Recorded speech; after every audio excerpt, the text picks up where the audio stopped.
Hi there, it's me, Joe, again, and today I want to tell you a hospital ghost story. Okay? I used to work at a hospital when I was a long time ago when I was in university. All right, and this ghost story comes from that hospital. So I've told this story to my students quite often, and they really enjoy it.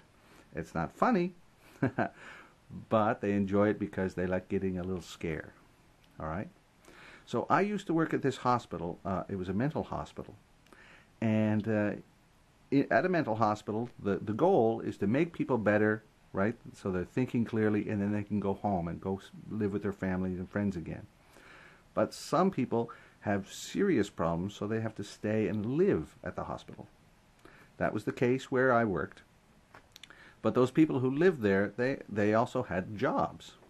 The people there, they had jobs at the hospital, and then they'd go to this workshop and they'd build furniture, all right, for cats. So cat furniture, that's like a little house where a cat can go and sleep, or a post that they can scratch. You know, cats like to scratch things to keep their claws sharp. So that's what they used to build. So the lady that ran it, she used to show up around 10 o'clock she used to show up at 8 o'clock in the morning, get everything ready for the patients when they showed up. The patients would get out of bed, have their breakfast, have their medication, get cleaned up. They would go to the workshop around 10 o'clock in the morning. Okay? So the lady was there at 8 o'clock. The patients don't come until 10 o'clock. Understand?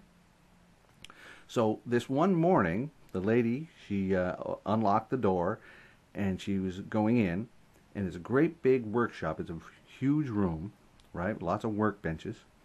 And standing in the middle of the room, there was this man, right? And he had long hair, long brown hair, it's kind of dirty, and he's wearing a jean jacket and denim jeans, and he was bouncing a ball, right? Like a basketball, except it was a children's ball, not a real basketball.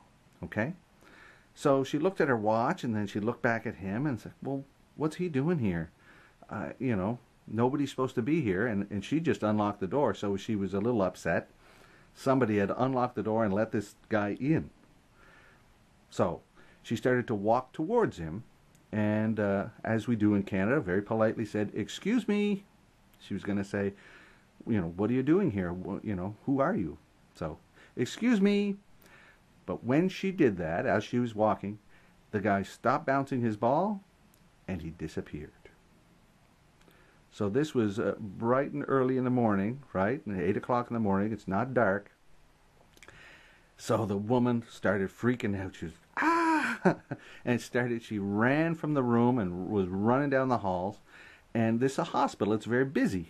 So there's lots of people around. The nurses started chasing her, and they finally caught up to her and got her sat down and calmed her down, got her a drink of water, and said, okay, what's wrong? What did you see? What's the problem?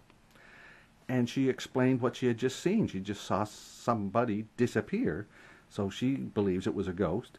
And she described the person with the long hair and the denim jacket and the denim pants, right, jean pants, all right, and bouncing this children's ball.